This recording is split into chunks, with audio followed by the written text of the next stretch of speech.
Senhor por tudo que Ele tem feito por nós e pelo que Ele é para nós. Vamos focar em pé, vamos orar ao Senhor.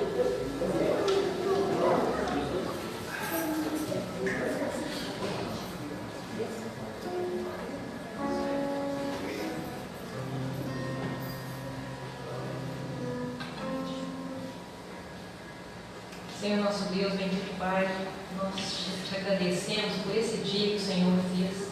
Te agradecemos, Senhor, por cada pessoa que está aqui presente nessa noite, por cada pessoa que o Senhor trouxe aqui. Ó Deus, porque nós sabemos que o Senhor tem um plano, um propósito na vida de cada um, Senhor.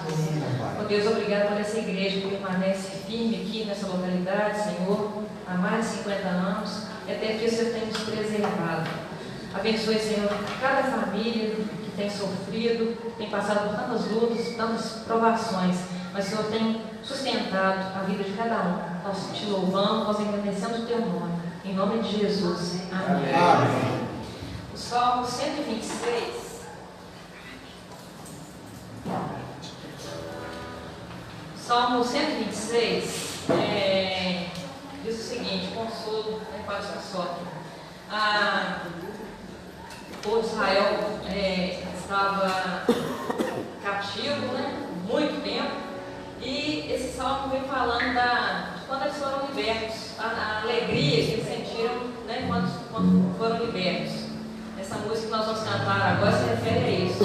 Então o Salmo 26 diz o seguinte: quando o Senhor trouxe novamente restauração a Sião, nos sentimos como um sonho. Então se nos encheu de riso a boca e a nossa língua de alegres expressões de louvor. Até nas outras nações comentavam: o Eterno fez maravilhas por esse povo. Sim, realizações grandiosas fez o Senhor por nós, por esse motivo estamos felizes. Sim, grandes coisas fez o Senhor por nós e por isso estamos alegres. E nós estamos aqui para agradecer ao Senhor por tudo que Ele fez na nossa vida durante toda essa semana, e principalmente por quem Ele é para nós. Não pelo que Ele tem feito, mas por quem Ele é nas nossas vidas. Então a esse Deus que grandes coisas fez por nós vamos cantar agora, louvando o seu nome.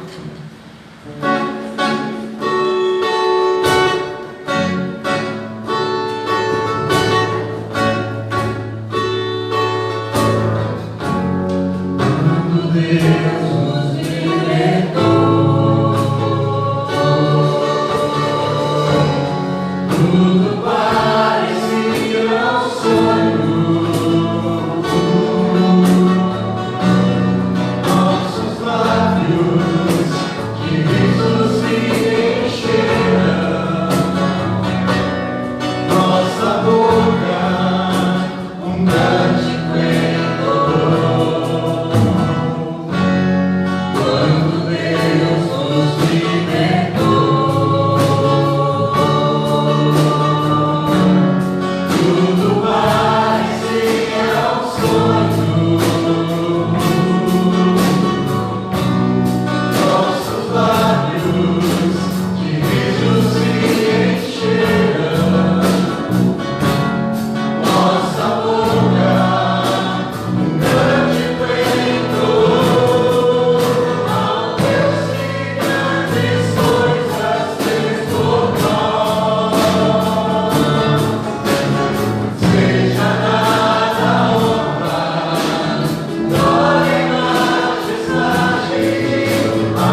Senhor porque Ele ouviu a minha voz, porque Ele ouve a minha voz, né? Porque Ele é um Deus que me salvou.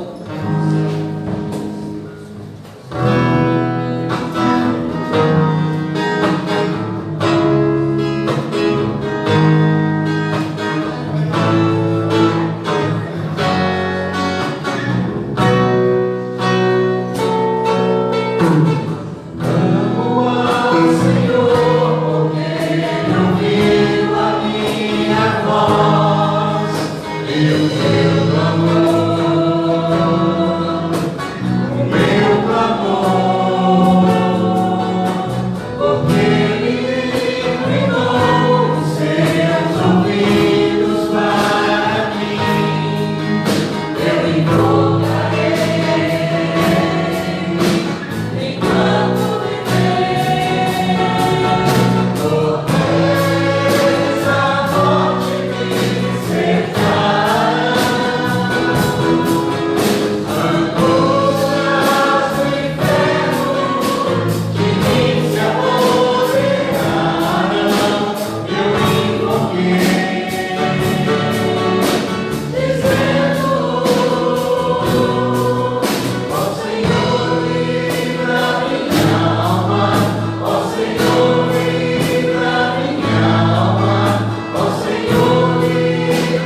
Tudo que sou, te grato, pois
igreja.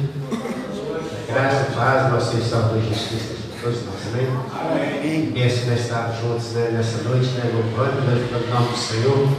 É muito gratificante para nós. Nós estamos na casa dos nossos Deus, vendo as bênçãos maravilhas das mãos do Senhor. Que semana da nossa vida é diferente, né? As lutas que a gente passa, né, minha família, semana passada nós passamos por uma luta muito grande com a minha sobrinha. Eu sentei e minha sobrinha teve um neném. E depois que ela foi para casa, ela teve um pico muito alto de pressão e teve um aneurisma. E ela ficou, foi para o CTI, direto para o CTI. Esqueceu de tudo, até o nome dela, ela esqueceu. E nós naquela luta, né, de oração, eu mandei uma mensagem para a PIB, né? Pedindo ajuda nas orações, né? E segunda-feira, né, depois daquele culto tão maravilhoso do domingo passado, né? Deus nos respondeu e ela lembrou de todas as coisas. Aí na terça-feira eu fui ficar com ela e a cabeça dela estava um pouco confusa ainda. Mas graças a Deus, anteontem ela esteve de alta, já está em casa, está recuperando. O coitado dela ganhou o neném, nem conhecia o neném dela, porque ela, no mesmo dia, no outro dia que ganhou o neném, ela já tinha esse problema. Aí foi para o CTI, foi para o hospital e a criança, meu irmão tomou conta da criancinha e ela mesmo não lembrava da criança, nem conhecia o filho dela. Aí o pastor Arthur falou: sério, Cristiano, seu menino vai ter duas mães. Porque agora já olhou, né, a fisionomia da Daiane, que é a mãezinha dele esses dias, né? E ele já fotografou o rosto da Daiane. Aí quando você chegar com cuidado, ele vai olhar para você e vai pensar: mas outra mãe? Né?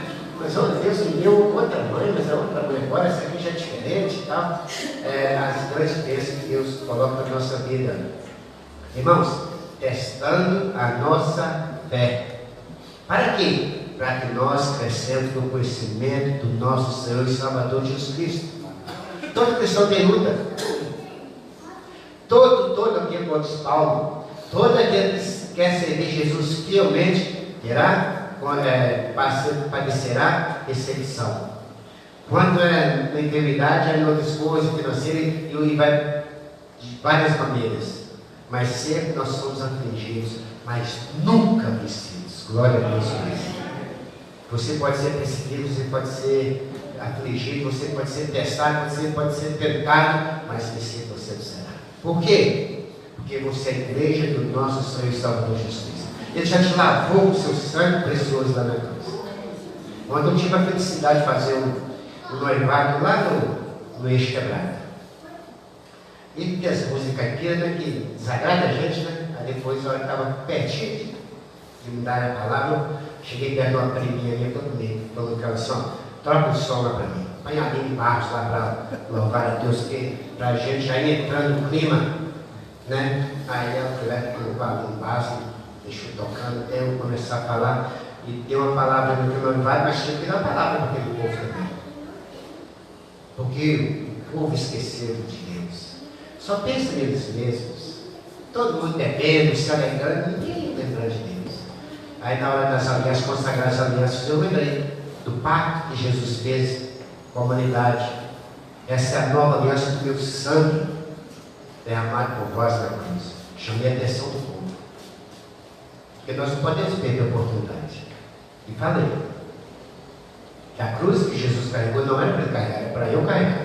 Era para cada um de nós carregar, mas Jesus carregou por nós. Nós precisamos de valorizar isso e viver isso. Viver a palavra de Deus. Mas hoje a humanidade está vivendo por viver. Sem razão e sem propósito. E nós que temos a palavra de Deus, nós precisamos ensinar onde estivermos. Chamar a atenção do povo. Porque existe um Deus. Quando nós cantamos aqui tão maravilhoso. A Ele a glória, o poder, a majestade. Nós precisamos de alertar a humanidade que existe um Deus que tudo criou, que tudo fez e vela por nós e cuida de nós. E cuida, como Ele cuida da sua igreja, Ele cuida também da humanidade lá fora. Dos que não são dele também, dos que estão lá fora. Para quê? Para que eles despertem e voltem para Jesus, e voltem para Deus. Jesus reconciliou o mundo para Deus. Jesus veio para isso, para reconciliar o mundo que estava perdido, para que o mundo volte para Deus. E a gente olha para esse mundão, irmãos, a gente vê, a gente fica triste. Nosso coração entristece de ver tantas pessoas longe dos padrões de Deus. Mas Deus nos deu um privilégio tão grande de ser igreja de Jesus. E onde você for, meu irmão, onde você estiver, fale. Abre sua boca e fale. Fala do amor de Deus, fala da transformação que Jesus fez na sua vida, e testemunhe desse Jesus maravilhoso, porque essa é a missão que Deus deu. E a outra missão que Deus te deu é de ajudar na obra dele, é de manter a obra dele aqui na terra. Não é ensinar pesado para ninguém, isso é privilégio para o cristão, para a igreja de Jesus Cristo. A missão que Deus deu para nós de manter o trabalho dele aqui na terra. Deus é dono do ouro e da prata, Deus não precisaria disso não. Mas Ele quer que nós participamos disso. Ele nos deu esse privilégio de ser igreja, de manter a igreja, de manter o trabalho do Evangelho aqui no mundo, no Brasil e no mundo. E você foi escolhido, você foi escolhida para isso. Não fuja dessa responsabilidade. Não guarde para você o que não é seu. Devolva. Ninguém paga dízimo. Você só apenas devolve. Você pode pagar o voto que você fez, mas dízimo ninguém paga dízimo. O dízimo é devolvido aquilo que não te pertence. Para quê? Para a obra de Deus. Para o engrandecimento da obra de Deus aqui no mundo. Então Deus te deu esse privilégio muito grande. Você não precisa ficar preocupado com isso, que vai faltar para você. Não vai, tenho certeza que não vai faltar. Eu estava na igreja de 1 de Palmares e nós tínhamos uma dificuldade muito grande lá com dízimos. Eu tive que chamar a igreja no culto administrativo e tive que falar e lançou um desafio muito grande para a igreja. Eu falei, a igreja de hoje em diante vai ser disciplinista, 100%. Todos que trabalham vão entregar dízimo. E chamei de tesoureiro por exemplo. Você vai entregar seu dízimo, mas se você precisar do seu dízimo, você vai procurar o tesoureiro e vai pedir para ele o dízimo de volta. E ele vai dar ordem aqui, que eu sou o presidente da igreja, eu posso fazer isso.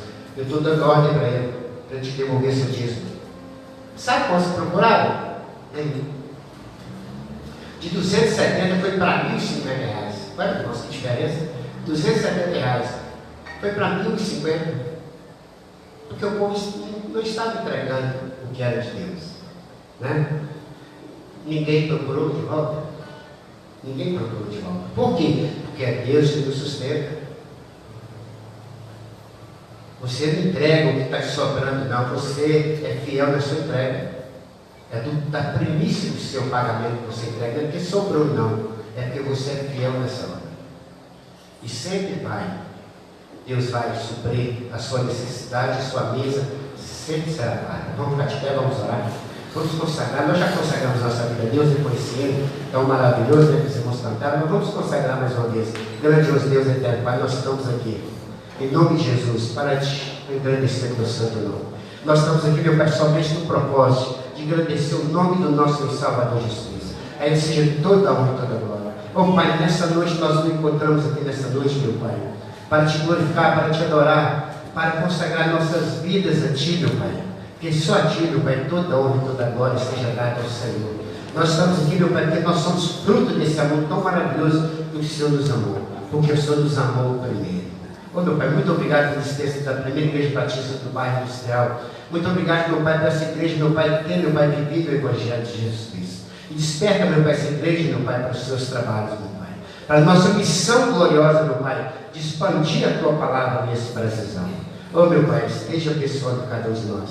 O pastor dessa igreja, toda a sua família, diretoria dessa igreja, toda a liderança dessa igreja, que nós possamos crescer na graça de Jesus a cada instante. Cada pessoa que contribui para essa obra, meu Pai, cada parceiro dessa obra gloriosa do Senhor aqui na terra, meu Pai, cada pessoa, meu Pai, que importa com essa obra, meu Pai, e quer participar dessa obra maravilhosa, que o Senhor derrama bênçãos sobre cada um de nós, sobre essa igreja, sobre todos, meu Pai, que compõe esse corpo de Jesus aqui no bairro Industrial. Muito obrigado pelas vezes que tem derramado, meu Pai. Muito obrigado por você ter ouvido as nossas orações. O Senhor tem trazido cura, tem manifestado milagres, meu Pai. O Senhor tem, meu Pai, levantado os caídos. O Senhor tem curado os feridos. O Senhor tem manifestado o seu poder na vida dessa igreja. Continua, meu Pai, operando nas nossas vidas para a glória do Senhor. Muito obrigado pela oportunidade que o Senhor nos dá, meu Pai, de nos consagrar nossas vidas a Ti, as nossas ofertas, os nossos dias, meu Pai. Oh, meu Pai, que nós possamos ser fiel nessa obra gloriosa, meu Pai. Diga, meu Pai, contribuir nessa obra maravilhosa que o Senhor escolheu cada um de nós. Muito obrigado pela nossa vida, muito obrigado pela nossa família, muito obrigado por essa igreja. Muito obrigado por esse louvor, pelos irmãos que compõem esse louvor. Muito obrigado pela tua palavra, meu Pai, que será lida, exposta aos nossos corações. Que os nossos corações estejam, Senhor, libertos, meu Pai, e preparados para receber a semente do Senhor esta noite. Nós oramos agradecidos no nome santo de Jesus. Amém. Amém? Vamos ficar de pé, já estamos de pé, vamos cantar. Encanta seus manos. Como o pastor Zé Walter falou, todas as coisas cooperam para o bem. Que amam a Deus. Amém. Vamos cantar essa música.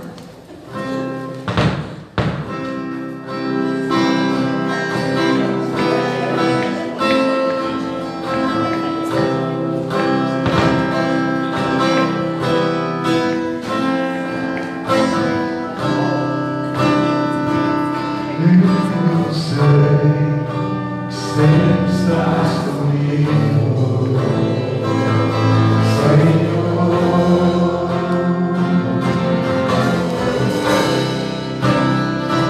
Também sei que nada acontece sem a tua vontade. Mas preciso aprender a confiar em ti. Mas preciso aprender a descansar em ti. Tu és meu Senhor.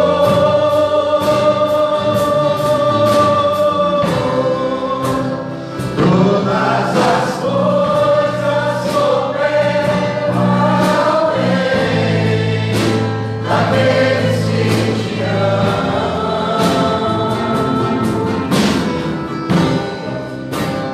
Todas as coisas cooperam para o bem daqueles que te amam.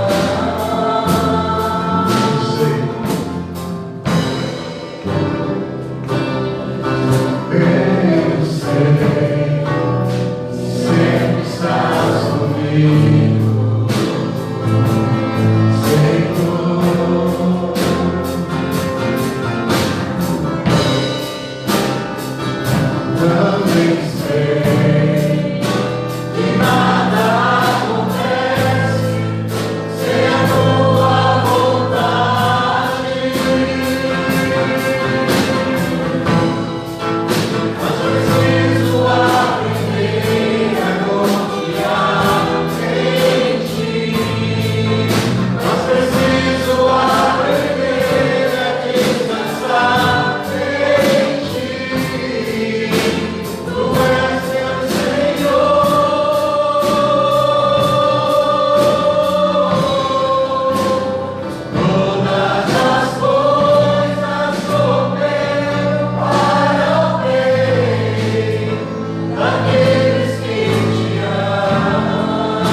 As crianças aqui para nós orarmos, colocar a vida delas nas mãos do Senhor,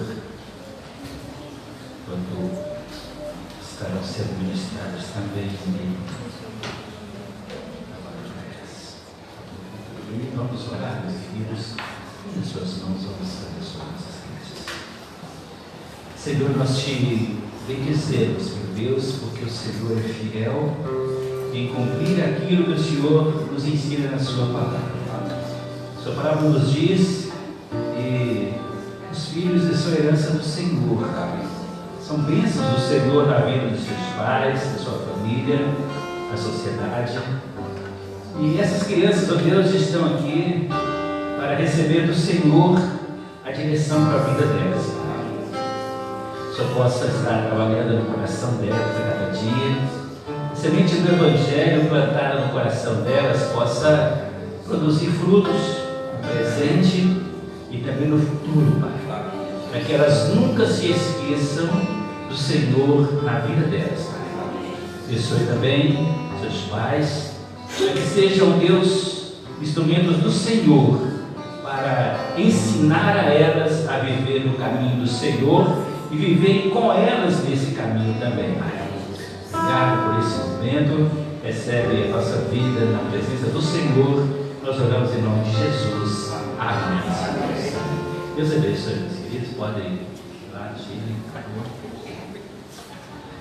Meus amados, nós vamos daqui a pouco ler o texto. Vamos conversar um pouco a respeito da nossa vida como igreja. Depois fazemos um outro encaminhamento mais ao final do culto. Mas antes disso, vamos ainda louvar ao Senhor, vamos cantar o hino 456 do cantor cristão. Lembra projetar aqui para a gente? O estandarte desta igreja. Vamos adorar a Deus, declarando, nós temos essa convicção que é a igreja para nós. Ou se não temos, pedir ao Senhor que nos dê graça para entendermos e aprendermos a viver como igreja que foi salva, escolhida pelo Senhor Jesus Cristo. Vamos louvar o Senhor. Sim, por favor. Não, é 456.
começar hoje a tratar de um assunto com os irmãos sobre a nossa caminhada cristã e vamos abordar alguns textos, ou entre eles nós vamos conversar sobre ele e começar a falar sobre ele hoje, Efésios capítulo 4, vai se estender por algumas outras semanas, para que nós entendamos realmente a nossa real situação e traçarmos um paralelo sobre aquilo que é o alvo do Senhor para nós vivermos como igreja.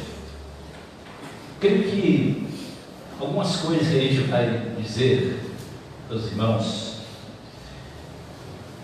pode surgir aqui pelo menos 4 atitudes diferentes a partir daquilo que vamos expor. A primeira delas, talvez a pior de todas elas, começar pela pior delas, é a atitude de indiferença, que é aquele momento quando você demonstra falta de interesse, de cuidado, de consideração, e desdém mesmo com aquilo que você ouve, e não levar a sério realmente aquilo que o Senhor ensina-nos através da sua palavra. Talvez uma outra atitude seja aquela atitude daquela multidão que seguia Jesus. Em João capítulo 6, Jesus faz a multiplicação dos pães. Depois que 5.000 homens, alguns estimam ali mais de 15.000 pessoas, puderam comer à vontade, se fartar, Jesus então começa a ensinar a eles sobre o significado daquele momento, chamando-os à responsabilidade para entender o significado daquele ato e de quem Jesus realmente representaria para eles. A partir do momento que Jesus começa então a confrontar alguns deles, eles começam então a se afastar. E isso vai nos ensinar porque eles estavam ali, Jesus vai dizer que estavam ali, não pela palavra, o alimento do Senhor, mas estavam ali por causa do pão que eles haviam comido. E nessa ênfase, nesse discurso duro de Jesus, com o afastamento das pessoas, o texto vai nos dizer que eles então estavam perplexos com aquilo e disseram um discurso duro de se ouvir. E começaram a abandonar a Jesus, deixaram aquela multidão. Jesus está ali, junto com os discípulos. E aquela multidão que havia comido pão e aqueles peixes, se esqueceram completamente e estavam, quando Jesus olha, estava ali apenas os seus 12 discípulos. E Jesus ainda faz aquele desafio, né? Vocês também quiserem ir, fiquem à vontade. Querem acompanhar a multidão? Meus queridos, nós aprendemos ali uma coisa importante, que a obra do Senhor Jesus, ela não é feita por multidão, ela é feita por pessoas comprometidas com o reino de Deus, com a obra do Senhor, que se dedicam a Ele, independente do que os outros fazem ou falem. Ele tem um compromisso com Jesus, somente com Jesus. Então, abandonaram a Jesus. Talvez seja, pode haver alguns essa atitude de quererem continuar ouvindo que não gostariam de ouvir. Terceira atitude, talvez seja uma atitude mesmo de rebeldia. Sabe aquela pessoa que não gosta de ser questionada, não gosta de ser cobrada nem pela palavra de Deus, e ela se rebela, se revolta com isso e não quer saber mais, vai tomar antipatia de quem falou, alguma coisa assim, não tem problema, pode ficar à vontade, se antipatizados comigo por causa disso, também não tem problema, tá bom? Mas o que eu quero é o compromisso com a verdade do Senhor. Mas talvez uma outra atitude, a melhor de todas elas, ela deve ser então uma oportunidade de mudança para cada um de nós, começando comigo, com cada um de nós, para entendermos realmente o nosso papel como igreja. Então por isso eu quero conversar sobre o tema, sobre a nossa caminhada cristã. E hoje eu quero ler com você Efésios capítulo 4, de 1 a 6. Agora vamos conversar somente sobre o início dele, versículo 1, e uma parte do versículo 2, mas vamos ler até o versículo 6 de Efésios 4, capítulo 4. Diz assim: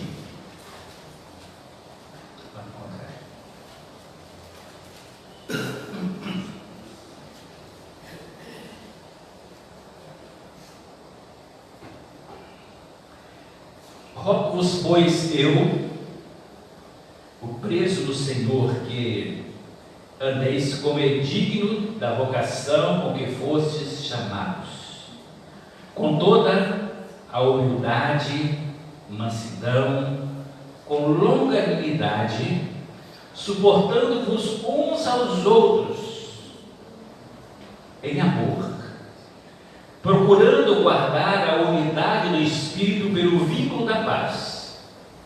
Versículo 4: há um só corpo e um só Espírito, como também fostes chamados em uma só esperança da vossa vocação, um só Senhor, uma só fé, um só batismo, um só Deus e Pai de todos, o qual é sobre todos e por todos e em todos. Senhor, nos dê a tua graça para entendermos a tua palavra, Pai. O Espírito Santo possa preparar o nosso coração para recebermos aquilo que o Senhor deseja nos ensinar hoje. Não queremos ouvir aqui vozes que sejam humanas falando, mas queremos a voz do Senhor falando claramente conosco, nos trazendo revelação clara do Senhor, da tua palavra, que essa palavra do Senhor, que é viva, eficaz, o Senhor diz que essa palavra nunca volta vazia, mas que ela possa produzir transformação em cada um de nós aqui nesta noite, Pai. O Senhor libere graça abundante sobre os seus filhos, sobre aqueles que estão aqui, que eles estão acompanhando através da transmissão, os que acompanharão posteriormente, Deus, mas nesse todo momento o Senhor possa falar de uma forma muito clara e nos dê condições de darmos uma resposta à medida daquilo que o Senhor for falando ao nosso coração. Em nome de Jesus nós oramos agradecidos. Amém. Meus queridos, quando uma pessoa ela se junta a uma organização, esse ato dela se unir, dela fazer parte dessa organização, ela se obriga a viver de acordo com essa organização, qualquer que seja ela. Essa organização ela tem regras, ela tem objetivos, ela tem metas, ela tem seus padrões.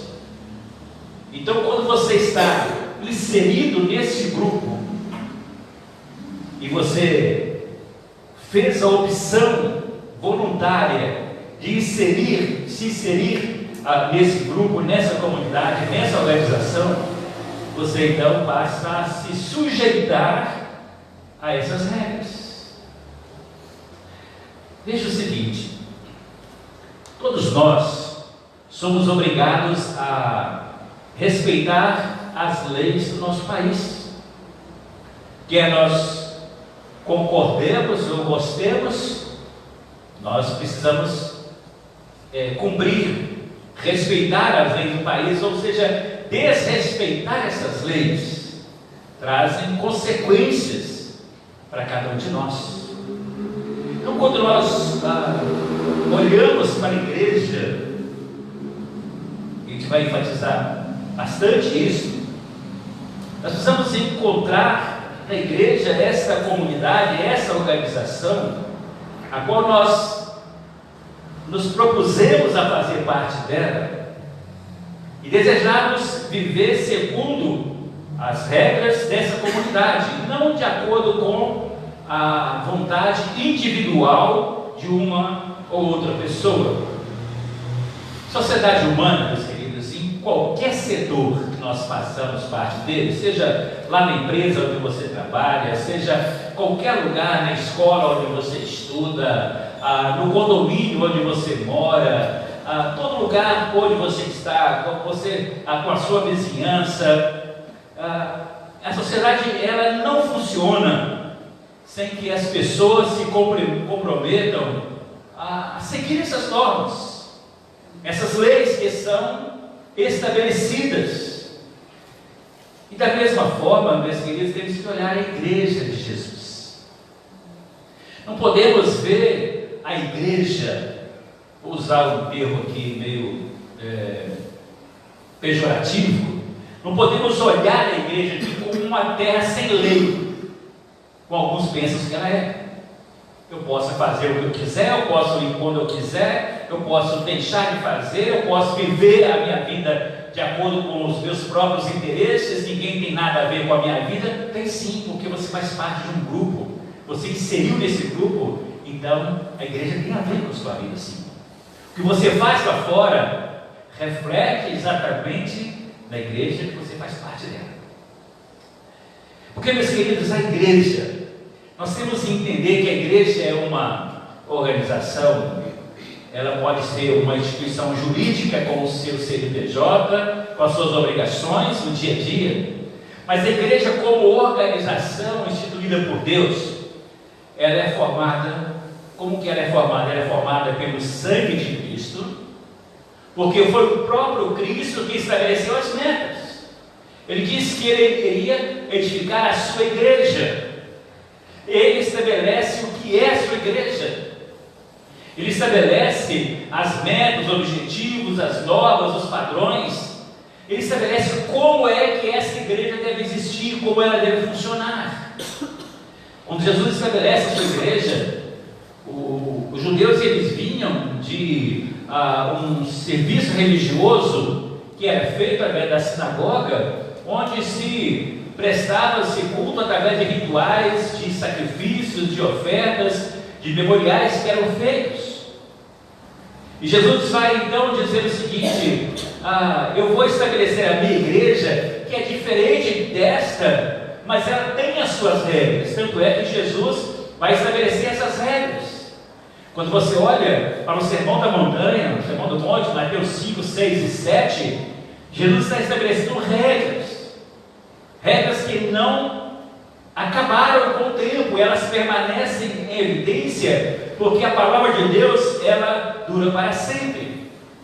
E Jesus estabelece essas metas, objetivos, as normas e os padrões como cada um deve viver e andar para ser sua igreja.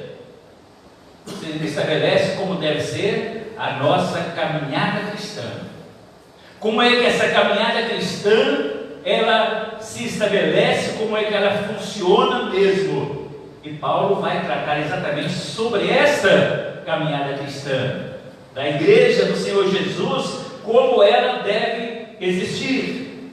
Paulo começa chamando a atenção dos seus leitores no capítulo 4, diz o seguinte: olha, estou preso. Mas ele está dizendo o seguinte: mas a palavra de Deus não, ela não está presa. Mas eu quero dizer a vocês que mesmo estando preso, eu quero suplicar a vocês, eu quero rogar a vocês, vocês possam ter uma caminhada digna, vocês possam andar de maneira digna, que vocês tenham um comportamento digno, que vivam dignamente diante do Senhor. Algumas versões elas trazem ali uma diferença ali de andeis, viveis, caminheis, de acordo com a versão que você está usando, mas o apóstolo Paulo está tratando aqui da forma como nós devemos viver. Meus queridos, quando nós entendemos que na igreja, como igreja, nós somos o povo onde existem essas normas, organizações, na organização, métodos, objetivos, nós estamos aprendendo então que nós precisamos nos sujeitar a isto que o Senhor estabeleceu na palavra dele. muito mais do que uma organização como seu CNPJ, como instituição jurídica. A igreja, ela é uma instituição de Jesus, estabelecido por Jesus, e que nós precisamos lembrar disso. E Paulo está lembrando exatamente disso. Está lembrando que essas metas, essas normas, levam-nos então a viver em conformidade com aquilo que o Senhor disse que nós tínhamos que viver para termos uma caminhada cristã que honrasse e glorificasse o nome do Senhor.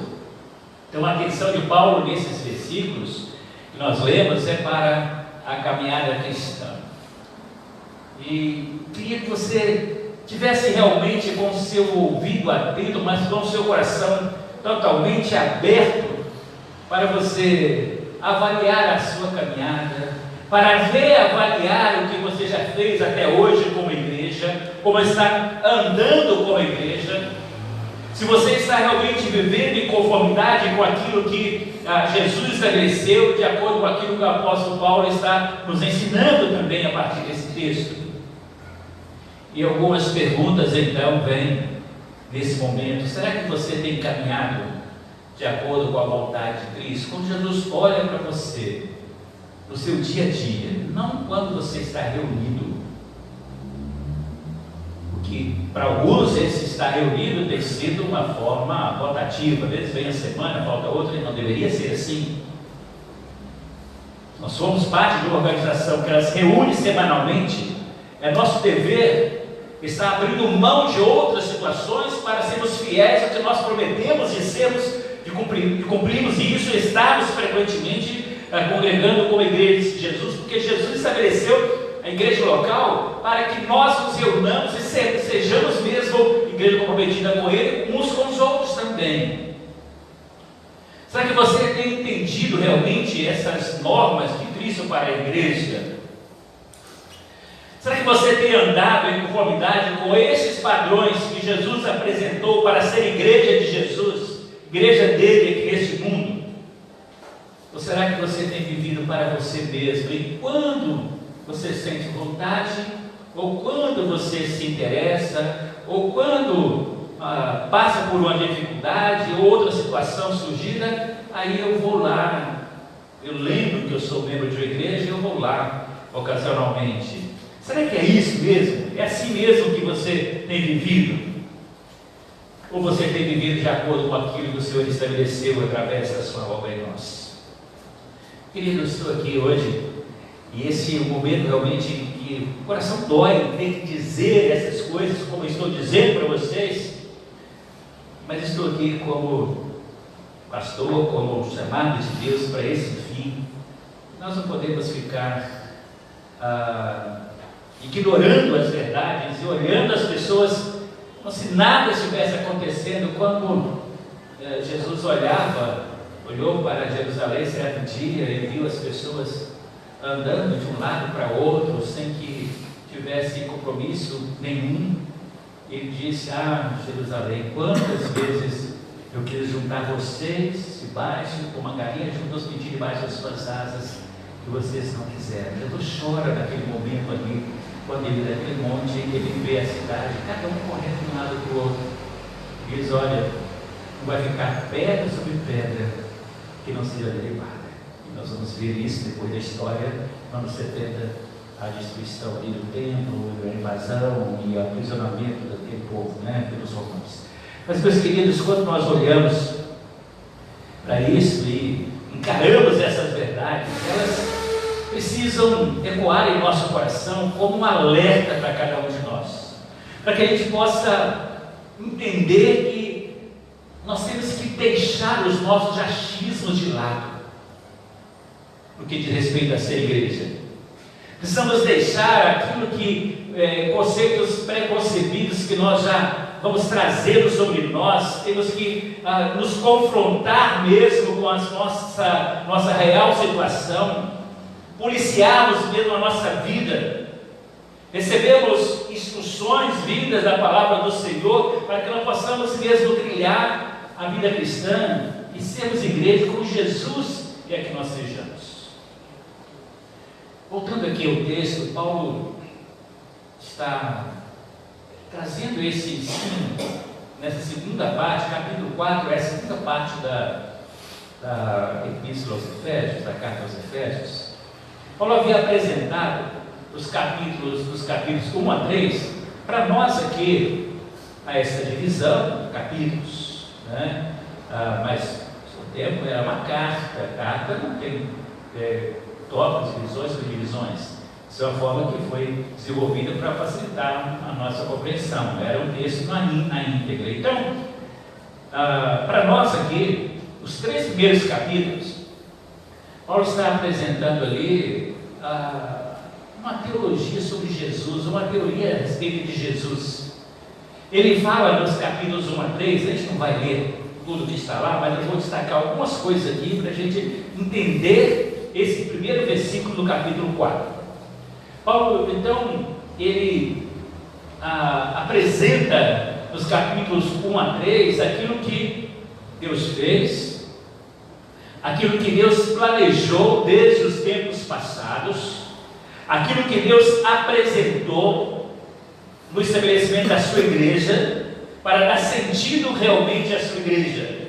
E no capítulo 4, então Paulo vai pegar aquilo que ele já havia ensinado nessa parte inicial do capítulo 1 a 3, e ele vai agora no capítulo 4 pegar aquilo que ele já havia dito e colocar em prática, dizer para eles como deveria ser a caminhada cristã, aplicando às suas vidas aquilo que ele havia então dito anteriormente.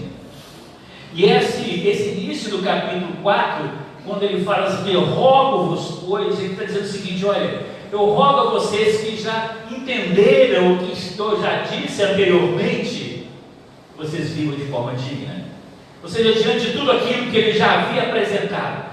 O que ele havia apresentado anteriormente? Ele havia apresentado que Jesus Cristo veio a este mundo, ele morreu na cruz pelos nossos pecados, para fazer de ambos, judeus e gentios, um só povo. Ele veio para unir essas pessoas que estavam distanciadas umas das outras. Ele diz também que Jesus, ele está ali, uma expressão aqui, talvez melhor, que Jesus estava ali tecendo a sua igreja. As pessoas que sabem o que é, aí faz o tricô, uma coisa assim, sabe o que é o tecer, é entrelaçar aqueles pontos. Jesus estava ali, juntando todas as coisas para formar a sua igreja. E agora diz que ele quer que nós vivamos agora de acordo com a vontade do Senhor nessa igreja que foi tecida por Jesus, que foi formada por Jesus, e vivemos assim todo o plano que Deus tem para a nossa vida como igreja aqui na terra.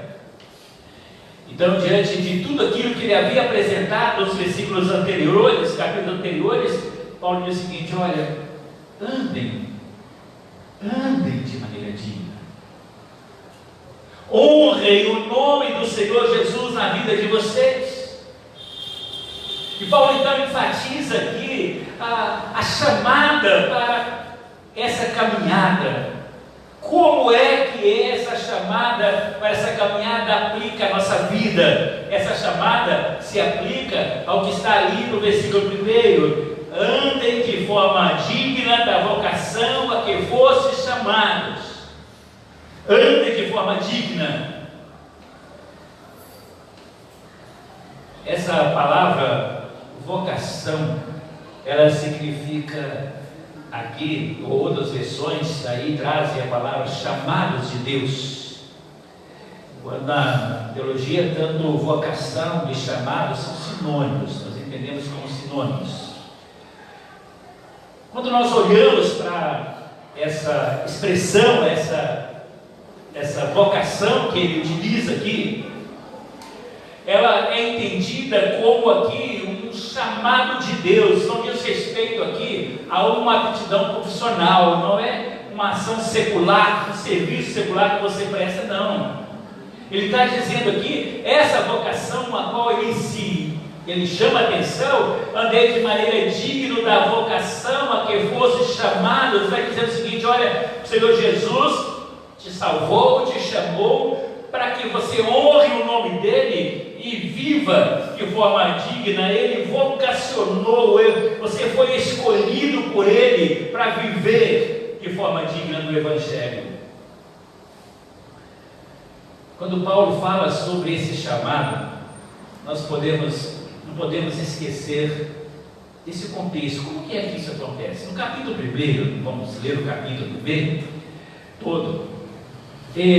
Paulo fala ali que ele nos escolheu, a mim, a cada um de nós, antes da fundação do mundo.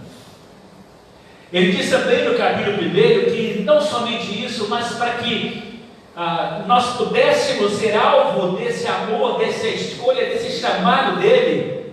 Ele vai até a cruz do Calvário e paga o preço e compra-nos, nos liberta, nos redime do poder de Satanás que estava controlando a nossa vida. Ele, através da obra da cruz, ele nos liberta para que nós possamos pertencer a ele. Muito mais. Não somente isso, mas ele diz que quando ele faz isto, ele coloca em nós o selo do Espírito Santo em nós. O selo aqui é a representação de propriedade. Ele coloca em você o selo que diz ali, você, propriedade. Já viu aqueles carros que colocam a propriedade exclusiva de Jesus? Aquilo ali é ilusão a toda, né? Mas é como se você pegasse aquele selo e gravasse em você, propriedade exclusiva de Jesus. Outra coisa não pode ter controle sobre você. Sabe por quê? Porque esse selo do Espírito Santo que te fez propriedade exclusiva de Jesus, esse selo foi feito, colocado em você pelo sangue de Jesus que foi derramado na cruz por você. Não foi uma instituição humana, mas foi a ação viva de Deus entregando o seu Filho e Jesus morrendo na cruz por cada um de nós. Nós não podemos ignorar essas verdades. Tudo isso, meus queridos, para dar sentido à existência da igreja. Veja no capítulo 1. Volta lá, só no finalzinho dele, versículos 21.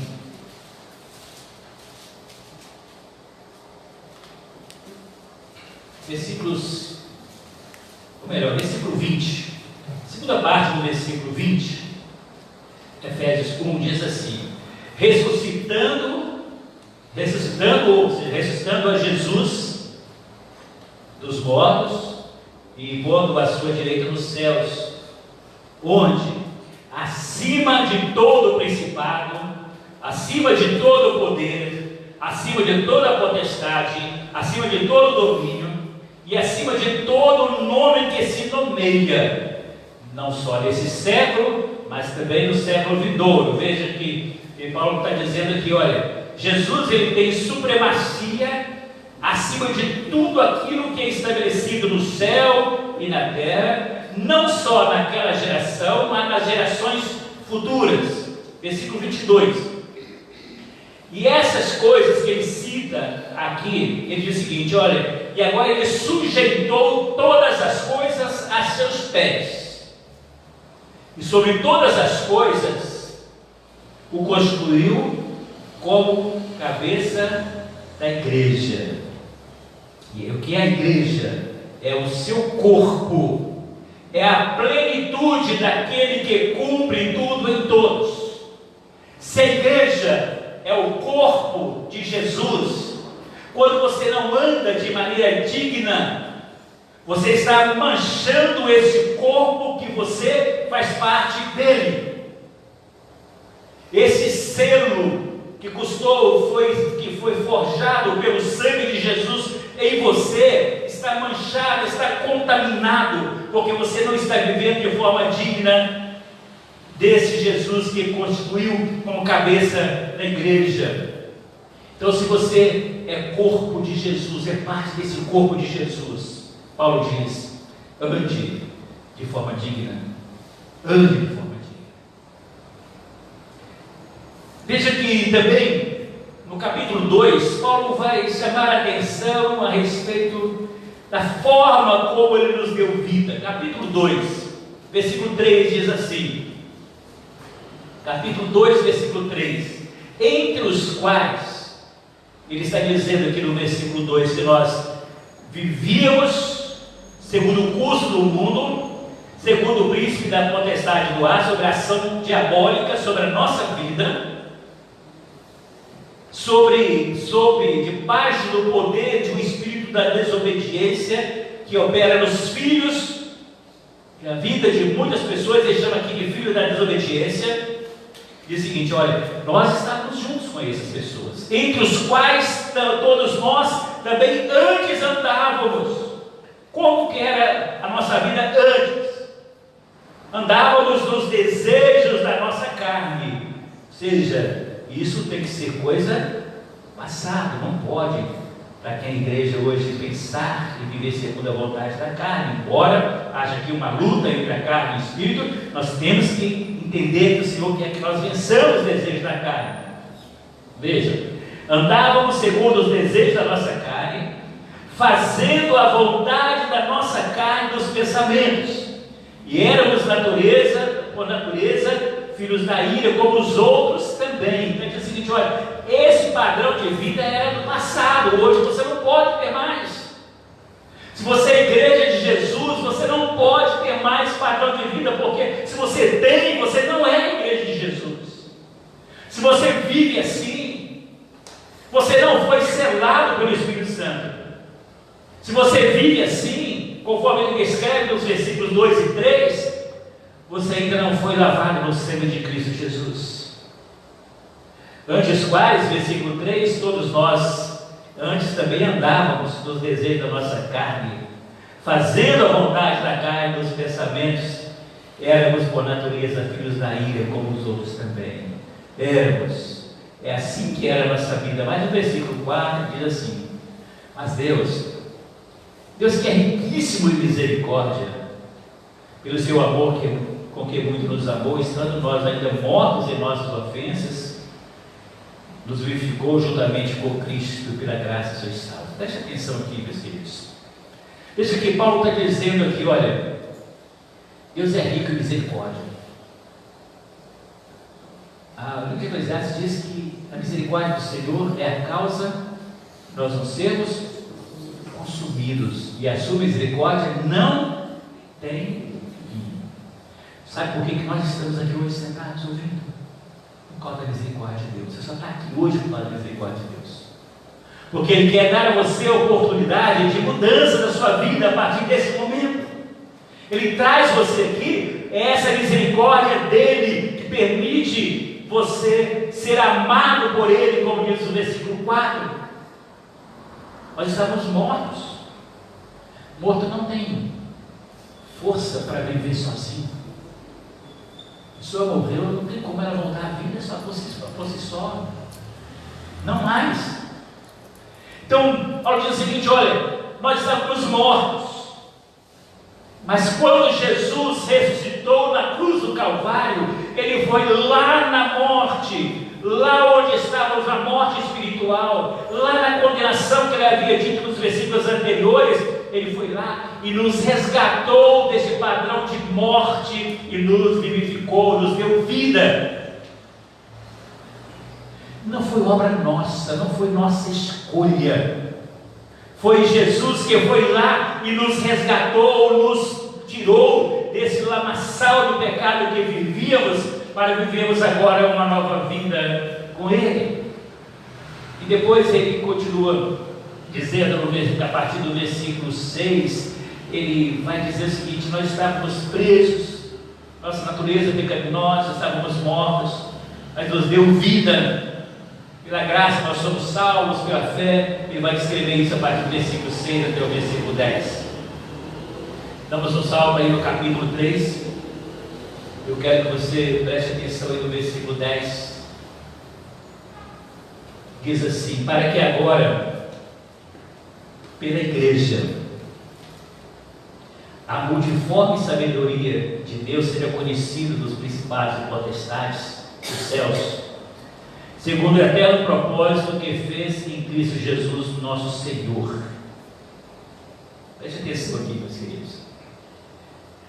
Paulo vai dizendo que, olha, o Senhor fez tudo isso, revelou tudo isso para nós, para que a igreja, e aí você observa, não sei se a sua Bíblia vai estar trabalhando dessa maneira, a palavra igreja aí, ela está com I minúsculo, está dizendo a igreja, congregação local. Quando se refere à igreja triunfante, ela se refere com I maiúsculo, está dizendo o seguinte, olha, agora é a congregação local. A multiforme sabedoria de Deus vai ser conhecida de principados e potestades pela igreja local. Como isso acontece?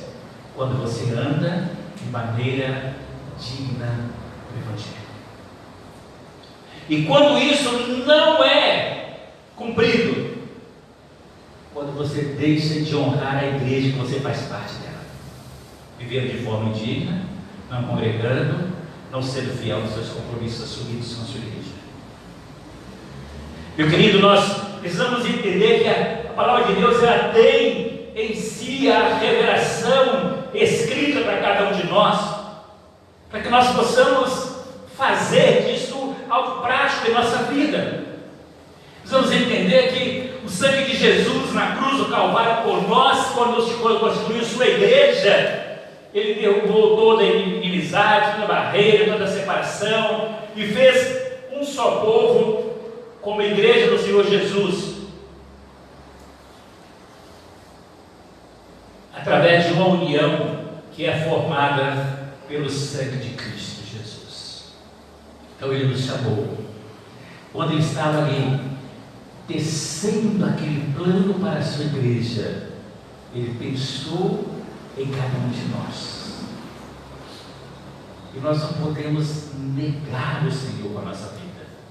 E para que ele pudesse nos alcançar, ele executou o plano de salvação para a nossa redenção, pagou o preço, nos comprou com o seu precioso sangue. Meus queridos, é por essa razão, meus queridos, que diante de tudo que o apóstolo Paulo nos apresenta, todas essas bênçãos espirituais, nós não podemos ignorar isso. Ele apresenta ali a misericórdia, o perdão, a justificação pela fé, a graça de Deus, a vida que nós recebemos, a redenção, o selo do Espírito Santo em nós, a garantia da herança diante de todas as bênçãos espirituais. Então, depois de tudo isso, Paulo fala assim: eu rogo vocês entenderam pelo menos um pouquinho disso que eu disse para vocês. Eu rogo a vocês, eu imploro a vocês, por favor, vivam de acordo com a palavra de Deus, vivam de acordo com essas verdades, vivam de acordo com essa chamada que vocês tiveram. Meus queridos, precisamos viver em conformidade com a palavra de Deus. Mas por que eu devo obedecer a Deus? Por que eu devo abrir mão de tantas coisas na minha vida e procurar encher a palavra de Deus? Porque nós precisamos obedecer às leis, os princípios que Deus estabeleceu, porque Ele fez esse plano desde o passado com cada um de nós, um plano que vai se cumprir na cruz, e esse plano que é manifesto através das gerações, e nós somos parte dele. Precisamos então viver essas verdades. Então Paulo apresenta nesse primeiro versículo essa chamada para a caminhada, que nós precisamos estar atentos a ela, precisamos estar atentos ao ponto muito importante. A gente vai caminhar para o final. Para andarmos dignamente diante de Deus, precisamos compreender o que Deus fez por nós. Sabe por que muita gente não cumpre esses princípios? Porque ainda não entendeu realmente o que Jesus fez na sua vida. Você faz parte de uma igreja, pode ter sido batizado, feito uma profissão de fé, batizado, mas não entendeu a obra de redenção. Gosta das luzes, gosta do ambiente, mas ainda não entendeu o que é a obra redentiva na sua vida. Porque o dia que você entender, você não vai querer viver da mesma forma mais. Paulo chama a atenção dos crentes para que eles possam andar de forma digna diante do que Jesus fez pela igreja. Meus irmãos, nós não temos como obedecer às leis de Deus vivendo com dignidade sem compreender claramente aquilo que Deus fez por nós. Por exemplo, não tem como um jovem permanecer firme e puro diante de Deus em sua vida santa sem que ele compreenda o que Deus fez por ele. Uma criança está aprendendo os primeiros passos da fé, mas se os nossos líderes infantis estiverem utilizando esse tempo apenas como recreação e não tiverem implantando no coração delas a obra redentiva de Jesus na vida delas, é um tempo perdido. Se os pais não ensinarem os seus filhos sobre essa obra redentora de Jesus, implantar no coração dos seus filhos aquilo que Jesus fez na cruz por eles, eles estão vendo seus filhos crescerem, mas não crescerem para Deus. Eles podem se realizar profissionalmente, mas estarem caminhando para a condenação eterna, para o inferno, porque não estão colocando no coração dos seus filhos o entendimento dessa obra redentora. Às vezes os pais não colocam, porque às vezes não tem sim. Ainda não entenderam ainda na sua própria vida o que foi essa obra redentora de Jesus por eles. Não tem como, meus queridos, um pai, uma mãe, jovem, idoso, viver como vivemos hoje, sem entender realmente aquilo que Jesus fez por nós. Porque olha, preste atenção a isso, uma compreensão insuficiente deste ensino que Paulo nos dá no capítulo 1, 2 e 3, sobre a obra redentora de Jesus por cada um de nós, pode gerar em nós, pasmem, mas pode gerar em nós uma incredulidade tal que vai nos conduzir a práticas não aprovadas, práticas desaprovadas por Deus. Vamos fazer as coisas erradas achando que estamos fazendo as coisas certas, porque ainda não entendemos a obra redentora em nossa vida. Isso gera uma atitude de incredulidade, porque a pessoa está na igreja, mas ela não vive como cristão, não tem uma transformação verdadeira. Eu concluo com algumas pontuações finais. Qual que é o peso de um marido, de uma esposa, viver dignamente do Senhor o seu relacionamento dentro de casa, o seu relacionamento conjugal? O peso disso está no ensino e no entendimento daquilo que Jesus fez pelo homem, pela mulher, pelo marido, pela esposa. O que faz um homem de negócios, um empresário, não se envolver em lucros ilícitos, mas se manter firme por amor a Jesus? É o entendimento daquilo que Deus fez por ele, o entendimento do chamado de Deus na vida dele. O que faz também casal de namorados se manterem puros e esperarem até o casamento para envolvimento sexual? É a compreensão do que Deus fez por eles. Se não tem essa compreensão do que Deus fez por eles, eles não vão manter uma vida pura, vão achar que isso é normal viver assim, isso é natural viver assim. E, na verdade, não está vivendo de forma digna de Jesus. Então o apóstolo Paulo apresenta desse texto que nós lemos, essa primeira parte dessa exposição. As outras serão mais sucintas, essa foi um pouco mais abrangente. Precisávamos pontuar esse início aqui com os irmãos, foi um pouco mais abrangente, um pouco maior. Mas Paulo apresenta o que Deus fez para agora falar para cada um de nós. Vocês devem viver de maneira digna do Evangelho, digno da vocação do roteiro que vocês foram chamados. Querido, importa o que você já fez ou viveu até agora, se você não tinha ainda esse entendimento, é tempo de arrependimento, de mudança de vida. Não importa se você já é membro de igreja ou não é, não importa o que você fez, não importa como você viveu até agora, o que importa é como você vai viver a partir de agora. Porque antes de você ter o esclarecimento, você era considerado inocente ou inculpável, mas a partir do momento quando você ouve a verdade do Senhor, você não cumpre, você traz condenação sobre si mesmo. Nós precisamos entender que a nossa vida não se resume a esse tempo. Paulo diz o seguinte: se nós esperamos em que só nesta vida nós somos mais indignos, uma versão traz os mais miseráveis de todos os homens. Nossa vida não resume isso aqui. Resume o que você faz durante a semana, no seu dia a dia, o que você faz no secreto, no oculto, o que você faz junto com os outros. Não, sua vida não resume isso. Isso aqui um dia vai passar, vai acabar.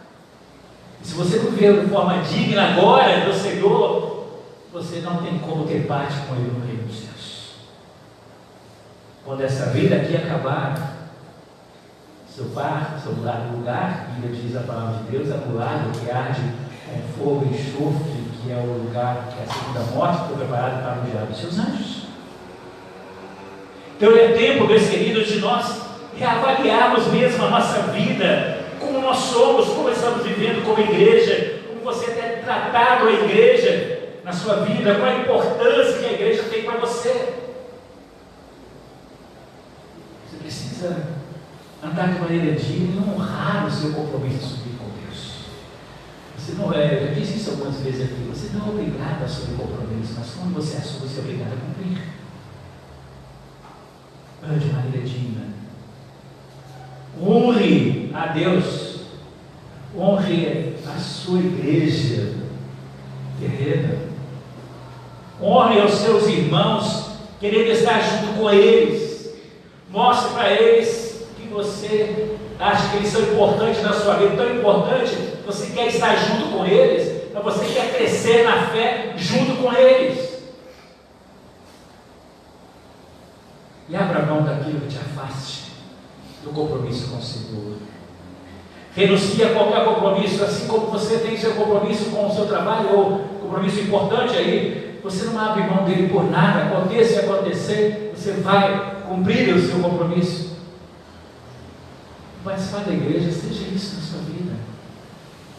Você abre mão, você renunciar, você lutar contra as suas dificuldades. Você acha que, pode perguntar aqui para qualquer um dos outros dois pastores, você acha que todo domingo nós temos aquela vontade de estar aqui? Não, tem dia que nossa vontade é ficar dentro de casa. Nós saímos de casa e vimos até aqui, não é porque eu falo pelo fato de ser pastor, que eu tenho a obrigação de pregar, ou porque o pastor Marcos ou o pastor Deval tem a obrigação de estar aqui. Não, fazemos isso porque nós entendemos o nosso papel como igreja. Antes de ser pastor, eu sou membro da igreja, eu sou um como cada um de vocês, e cada um de vocês é importante para mim como pessoa. Muito mais do que como membro da igreja, como pessoas. Nós passamos por crises. Pastores também passam por crises, dificuldades, chora, angustia, sofre, especialmente quando nós olhamos e vemos as pessoas andando tão displicentemente, sem honrar, sem viver dignamente na presença do Senhor, sem honrar o compromisso com o Senhor. O quanto que isso dói no nosso coração, porque vemos que essas pessoas estão enganando a si mesmas e enganando muitas outras pessoas ao seu redor. É tempo de arrependimento, meus queridos. É tempo de mudança. É tempo de quebrantamento. É tempo de nos prostrarmos diante do Senhor, arrependidos. Tudo aquilo que nós já fizemos até hoje, ou por aquilo que nós deixamos de fazer, que poderíamos ter feito e não fizemos. É tempo de nós arrependidos voltar ao Senhor, quebrantados diante do Senhor, dizer: Senhor, eu glorifico ao Senhor, porque um dia o Senhor me escolheu, me chamou lá no pecado, me deu vida. glorificar o Senhor, porque o Senhor me colocou numa igreja onde tem irmãos que me amam e nos amam também. Me ajude a estar junto com eles todo o tempo, querer estar com eles o tempo todo. Me ajude a viver de forma digna, que eu não envergonhe os meus irmãos em Cristo Jesus com a minha maneira de viver. Também não envergonhe primeiramente ao Senhor por a minha forma de viver, mas que eu renuncie aquilo que está envergonhando o teu nome na minha vida. É tempo de arrependimento, meus queridos, de volta ao Senhor. Eu quero orar por você agora. Eu quero que você feche os seus olhos agora. Eu quero orar nesse momento, clamando a Deus pela misericórdia dele sobre a sua vida, sobre a minha vida também. Meus queridos, se você tem feito alguma coisa que não torna você digno da vocação que você foi chamado, que não torna você digno do nome de Jesus que você traz sobre você, tem feito coisas que têm negado o nome do Senhor, confessa agora ao Senhor isso. Ele diz que aquele que confessa os seus pecados e deixa, alcançará misericórdia. Não importa o que seja, confesse ao Senhor, confesse as suas negligências, suas omissões, a sua preguiça de estar em mim. Confesse ao Senhor a sua infidelidade com o seu tempo, com os seus bens. Confesse ao Senhor aquilo que você tem deixado de fazer. Confesse ao Senhor as oportunidades que você tem deixado passar e não tem falado de Jesus para as pessoas. Confesse a Jesus o que você está fazendo e assuma agora o compromisso com Ele. Começar hoje a ter uma vida diferente. Ser igreja mesmo, como Jesus quer que você seja. Deus, estamos aqui, pecadores, mas pecadores arrependidos, Pai. Fazemos coisas que desagradam ao Senhor quantas vezes. Negamos o Teu nome, Deus, quantas vezes. Mas, Pai, clamamos ao Senhor, tem misericórdia de nós, Pai. Tem misericórdia de nós. Nos ajude a mudar a nossa vida a partir de hoje, Pai. Nos dê, ó Deus, uma nova postura diante do Senhor, Pai. Nos mostra, Deus, como viver de maneira digna do Evangelho, digna da vocação, digna da nossa salvação, Pai. Não nos deixe manchar o Teu nome, não nos deixa, Deus, desonrar o Teu nome, Pai. Tem misericórdia de nós, Pai. Ah, Deus, vai encontrar os nossos outros irmãos que não estão aqui. Vieram sempre a mesma vocação, mas por indiferença não estão aqui hoje, Pai, para receber o ensino do Senhor também. Tem misericórdia deles, Pai. Ah, Deus, tem misericórdia do Teu povo, Pai. Que seja um tempo de transformação para nós como igreja, Pai. Nos deixe continuar do mesmo jeito que estamos. Podemos continuar do mesmo jeito que estamos. Não podemos ser igreja da mesma forma que nós estamos, porque não somos igreja dessa forma. Precisamos ser igreja comprometida com o Senhor, que honre o Teu nome, Pai. Então tem misericórdia do Teu povo, Pai. Derrama o Espírito Santo do Senhor sobre nós, Pai, para que haja quebrantamento, Deus. Para que haja avivamento, para que haja mudança de vida a partir deste momento, Pai. Então, saímos daqui hoje, que saímos daqui para viver de maneira digna da vocação com a qual nós somos chamados. Não deixe, Pai, que os seus filhos tenham qualquer tipo de desmotivação ou desânimo para estar nos outros encontros. Que o Senhor possa continuar ministrando aos nossos corações nas semanas seguintes, Pai, de tal maneira que seja esse tempo do Senhor mudar a nossa vida, Deus. Seja esse tempo do Senhor gerar essa mudança radical na nossa vida como igreja de Jesus aqui nesse lugar. Nós confiamos no Senhor, o Teu poder é capaz de transformar a nossa vida totalmente. Só o Senhor pode fazer isso. Fique conosco, Pai, quando nós somos para a nossa casa, nos leve em paz, Senhor. Ajude-nos a refletir, não deixe que a nossa mente sossegue sem antes estarmos em paz com o Senhor. Que o Senhor traga ao nosso pensamento esses desafios dessa noite, que nós possamos viver dignamente no nome do Senhor. Em nome de Jesus nós oramos. Nós entregamos a nossa vida ao Senhor. Em nome de Jesus. Amém, Senhor. Meus queridos, antes a gente vai